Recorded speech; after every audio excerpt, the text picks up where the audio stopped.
Nous jardinons avec vous, Roland Motte, bonjour. Bonjour Xavier.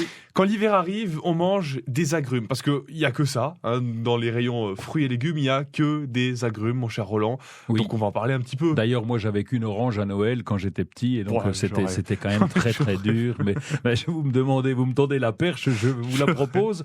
Alors les agrumes, vous allez peut-être rire, non, parce que vous rigolez pas souvent, mais vous allez peut-être rire en Lorraine. Eh bien, on a énormément d'agrumes. On a très souvent le vendredi matin des questions sur les agrumes, et à croire qu'il y a beaucoup d'agrumes en Lorraine. Parce que le vendredi matin, vous répondez à nos questions au 03 83 36 20 20. Merci de le préciser. Et donc ces agrumes, on peut pas les mettre en pleine terre, à part une ou deux, allez, on va dire le Poncirus par exemple, mais qui se mange pas vraiment, mais qui est une agrume, donc on va le planter en pleine terre parce que lui tient au froid. Mais autrement, tous ceux qu'on connaît, les traditionnels, le kumquat, le pamplemousse, l'orange, etc., tout ça, eh bien ça se rentre parce qu'on n'est pas à l'abri d'un petit coup de moins 10. Le plus froid d'ailleurs, c'est le citron caviar ou le kumquat qui peut tenir jusqu'à moins 10, mais une seule nuit.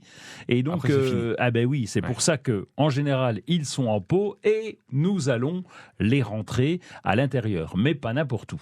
Parce que si vous le rentrez dans l'appartement, il fait trop chaud, les feuilles vont se dessécher, il est prêt à choper des cochenilles, donc ça, on va éviter. L'idéal serait de le rentrer dans une véranda, donc une situation lumineuse, non chauffée, mais hors gel. Voilà, c'est le top. Donc même une chambre à coucher que vous ne chauffez pas, donc devant la fenêtre, ça peut convenir. On l'arrose pendant l'hiver ? Enfin, on les arrose, les agrumes ? Oui, on les arrose. C'est la particularité des agrumes, contrairement aux autres plantes qu'on va rentrer. En général, on les arrose une fois par mois quand on y pense, alors que les agrumes ont toujours besoin d'arrosage et on doit les arroser régulièrement. Et ça, c'est un peu le piège parce que on va les laisser en intérieur en oubliant de les arroser. Et ça, c'est une erreur.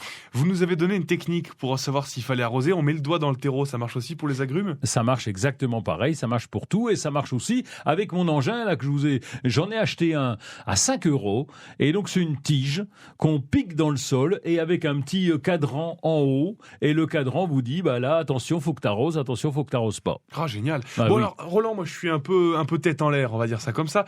Il peut m'arriver, et je sais que je suis pas le seul, de laisser l'agrume dehors. Bon. Oui, je le fais. Alors dans ce cas, il y a quand même quelque chose à faire. Oui, puis c'est simplement, vous n'avez peut-être pas de place dans la maison. Vous avez votre petit F1 avec j'ai un château immense. Ah bon, ça va. Alors là, j'ai un château d'arbres rien que pour moi. Mais bon, admettons que vous vouliez laisser sur la terrasse de votre château. Eh bien, ce qu'on va faire, et pour ça marche pour les agrumes, mais aussi pour les autres plantes, on va les mettre déjà, la première chose, à l'abri du vent. On va déplacer le pot pour qu'il soit à l'abri du vent. Ensuite, on va mettre des petites cales sous le pot, de façon à ce que l'eau s'évacue. Ensuite, on va mettre de la bâche à bulles autour du pot pour protéger les racines et ensuite on va mettre un voile d'hivernage en surface. Voilà, si on ne peut pas les rentrer, on fait au moins ça.